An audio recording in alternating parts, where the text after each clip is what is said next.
మాకేం సంబంధం అంటారేమో మానవతర గారు, అంతేనా? మాకేం సంబంధం? అది వాళ్ళ ఇష్టం కాదు. అది సస్పెండ్ చేయమనండి వాళ్ళని. ఎందుకు చేయడం సస్పెన్షన్? సస్పెండ్ చేయమనండి వాళ్ళని, సస్పెండ్ చేయండి. మరి చేసే దమ్ము లేదు వాళ్ళకి.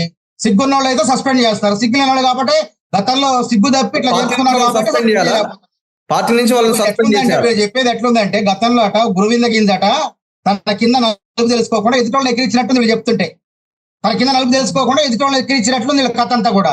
రాజశేఖర్ రెడ్డి గారు కండవాలు కప్పలేదు, రాజశేఖర్ రెడ్డి గారు కండవాలు కప్పలేదు, గుర్తుపెట్టుకోండి. రాజశేఖర్ రెడ్డి కండ అడ్డుపడకుండా సభ్యత కాదు. మీరు మాట్లాడిన తర్వాత నాకు ఇచ్చారు, అవకాశం ఇచ్చారు. నేను చెప్పని నువ్వు ఆవేశపడకు, ఆవేశపడకు, ఆవేశపడకు. మనం చెప్పని ఆవేశపడకు. నేను చెప్తే ఉండు. అసలు మీకు బుర్రలో బుద్ధి ఉంటే కదా. ఆ రోజు ఏమనుకున్నారు మీరు? మొదల్లో పెండ ఉంది, మీకు పెండ ఉండబట్టే పిచ్చి పిచ్చి పనులు చేశారు గతంలో. మీకు ఎదురై వచ్చింది. అది కాంగ్రెస్. చెప్పండి, మాకు వాళ్ళకి ఏ సంబంధం లేదు. అసలు వాళ్ళు సస్పెండ్ చేయరాదు, నువ్వు సస్పెండ్ చేయరాదు. నీ చేతలే సస్పెండ్ చేయి. నీ చేత కాదు, సస్పెండ్ చేయలేవు.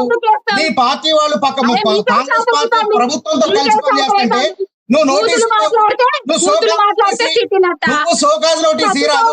చేత కాదు, ఉట్టిగొట్టలేనమ్మాట స్వర్గానికి ఎక్కుతుందట కథ మొత్తం. నీ పార్టీ రాకుండా వాళ్ళు కాంగ్రెస్ ప్రభుత్వంతో కలిసి పని చేస్తాడు. సోకాజ్ నోటీస్ ఫస్ట్, ఆ తర్వాత సస్పెన్షన్ చేయి. అది చేతగా వాళ్ళంటే ఏం మాట్లాడతారు.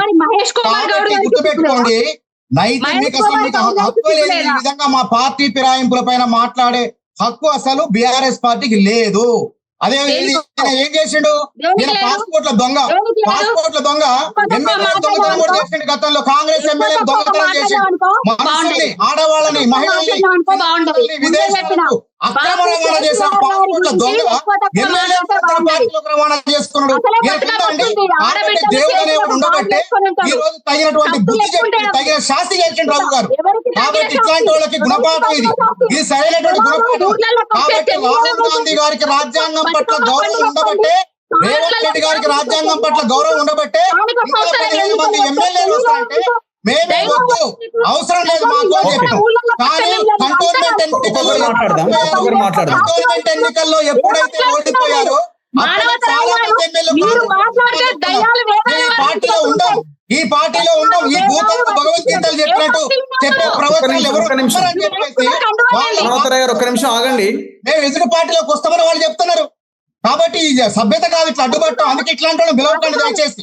ఒక్క నిమిషం పిలవండి, అడ్డుపడే వాళ్ళని పిలవకండి.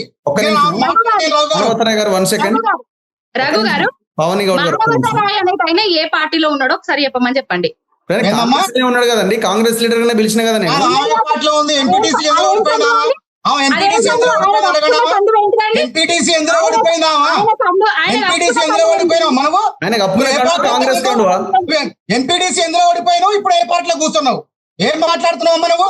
నువ్వు గతంలో టీడీపీలో ఉన్నావు, నువ్వు గతంలో టీడీపీలో ఉన్నావు. ఇప్పుడు ఒక్క నిమిషం మానవతర గారు, ఒక్క నిమిషం మాట్లాడుతున్నావు. మాట్లాడేది నువ్వు ఎంపీటీసీ ఓడిపోయినావా లేదా? కాదండి బాబు, పర్సనల్ కూడా కాదు ఇది. ఒక్క నిమిషం ఆగండి, ఒక్క నిమిషం ఆగండి.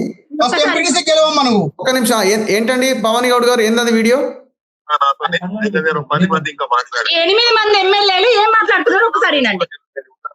అవి అందరికీ తెలుసమ్మా, వాళ్ళు మాట్లాడింది అందరూ తెలుసు. అది విషయమే కాదు, న్యూసే కాదు. అది ఇక్కడ చర్చ ఏంది? మీరేం చేశారో మేమేం చేస్తున్నామో చట్టం ఏందో దాని గురించి మాట్లాడు. ఉత్త సోది మొత్తం చెప్పకు. నువ్వు చట్టం మాట్లాడు. నువ్వేం టీడీపీలో పోలేదమ్మా, నువ్వు టీడీపీలో లేవా?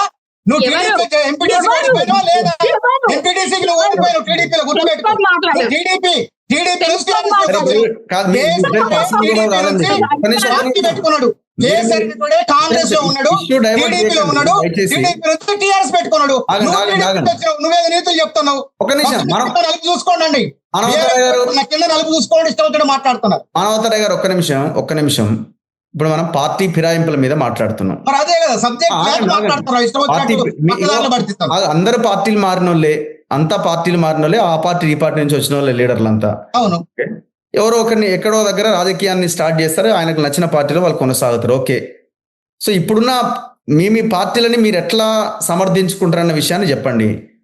అదే కదా ఒక్క నిమిషం ఆ మానవతర గారు ఒక క్వశ్చన్ ఆన్సర్ చేయండి.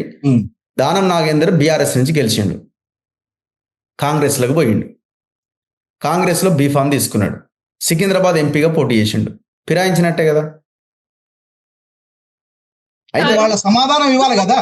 ఇప్పుడు తలసాని శ్రీనివాస్ యాదవ్ టీడీపీలో గెలిచిండు, టిఆర్ఎస్ లో మంత్రి 100%. కాంగ్రెస్ లో గెలిచినటువంటి మీరు చెప్పింది 100%. ఇప్పుడు ఆ క్వశ్చన్ కి పావని గౌడ్ గారు కూడా సమాధానం చెప్పాల్సిందే. 2014 ఒక్క నిమిషం ఆగండి. 2014లో సేమ్ యాజ్ ఇట్ ఈజ్ గా తలసాని శ్రీనివాస్ యాదవ్ తెలుగుదేశం నుంచి గెలిచి బీఆర్ఎస్ లోకి వచ్చి మంత్రి పదవిలో కొనసాగిండి 5 సంవత్సరాలు. ఉద్యమకారులు లెక్క అయింది ఆయన మంత్రి. యువర్ రైట్ అంటున్నా, your right. Same as it is గా అప్పుడు ఎట్లాగైతే జరిగిందో ఇప్పుడు కూడా అట్లనే జరుగుతున్నది. నేను అదే రవి గారు ఒక్కటి జరగాలి. రవి గారు ఇక్కడ ఏంటంటే పార్టీ ఫిరాయింపుల చట్టం నేనేమంటున్నా, ధైర్యంగా చెప్పాలి అంటున్నా.